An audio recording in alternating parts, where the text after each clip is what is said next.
좀 hin chem dong le mun som e chem min som hi pu be Brahmala mon chi ne ti bin Mizorama hon mizom ki ti bin o elang hen pu ki loi do ki loi mun ki ti za som mun som e lo bin te ti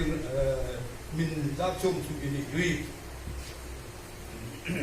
min za som i pu bin hi ahin la thar khat teng le Isel go heritage to be the Kula Kona in people in Kundo you so to Nampi Bihi Yuma Yumi from the view. Ruin Munson Somong and Lang, the Dengle Minson Sopuyong Lem, Parka Dengle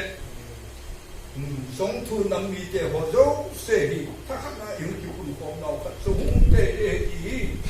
is he vision. Yon detta ita sanu kununga hung dinga ita sanu su isi division no edition isa hikimama isi songtu Bible verse di kimo isi songtu Bible verse na hin bawa isi ho yo Bible mun kana in thadu kiti loi kana thadu ni loi kana tha si in kuki kiti loi kana kit tai loi kana tha si in thado kuki kiti ora roi khat in a pom the roi khat a pom mo ki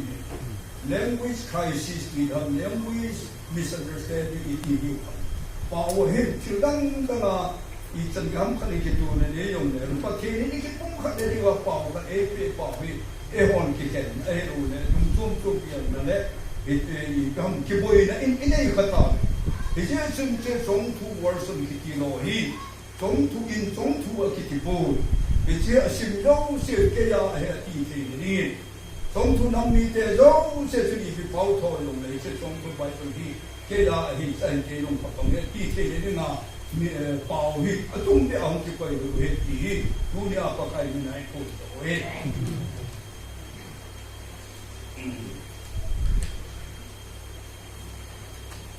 이제 저 누나께 공된도 앞으로 너무 디텐스이 Pau interes abai ni sim ni pe kon patin ni ke ho pinum na patin wa la anom na abai ni sim ni pu di loi khan in pau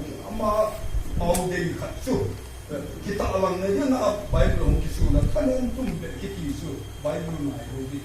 ke yesun pungmin no ki koi pon te te le pau min no ki koi pon di che e ho bai ni asim do se bai ni 이제 에마 아체리 마이케라 테 뉴 제바이블 이 파티는 파티 부타 할렐루야 할렐루야